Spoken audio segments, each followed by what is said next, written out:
ថ្ងៃដែលអ្នកបានចេញដំណើរទិស្វែងរកព្រលឹងដែលបាត់បង់ដោយស្ដាប់បងគប់ការត្រាស់ហៅដ៏បរិសុទ្ធរបស់ព្រះទៅកាន់ដែនដីឆ្ងាយនាំដំណឹងល្អទៅកាន់មនុស្សអ្នកបានដើរដោយជំនឿហើយស្ដាប់បងគប់ព្រះអង្គច័ន្ទសូមឲ្យអ្នកដែលមិនទាន់ស្គាល់ព្រះបានជួបព្រះយេស៊ូវយើងសម្លឹងមើលតែព្រះអង្គប៉ុណ្ណោះព្រះដែលមានព្រះハរតីរីករាយនៅពេលមនុស្សមានបាបបានទទួលសេចក្តីសង្គ្រោះសូមអរព្រះគុណដែលបានប្រគល់ដំណឹងល្អដល់យើងសូមប្រទានកម្លាំងដល់ពួកគេនៅលើផ្លូវនេះសូមកុំឲ្យពួកគេបាក់ទឹកចិត្តឡើយយើងជាព្រះវិហាររបស់ព្រះអង្គអធិស្ឋានឲ្យពួកគេដើរដោ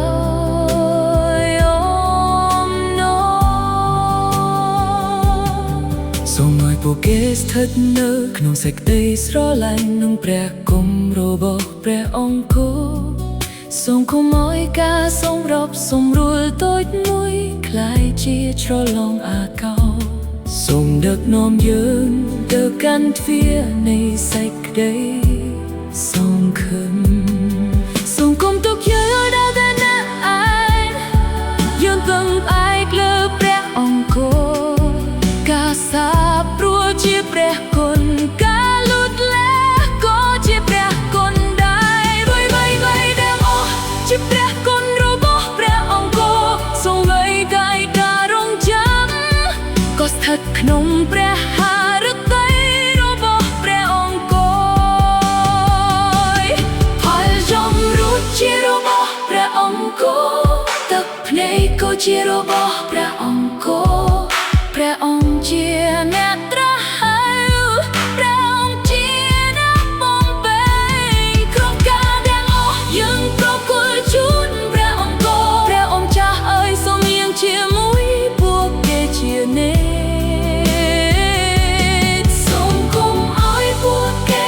បាក់ទឹកចិត្តឡើយយើងជាព្រះវិហាររបស់ព្រះអង្គអធិស្ឋានសម្រាប់ការសង្គ្រោះនៃដែនដីនោះទៅព្រះលោហិតដ៏វិសុទ្ធ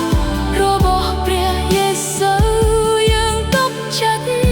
លើសេចក្តីស្រឡាញ់របស់ព្រះអង្គគង់សូមឲ្យមនុស្ស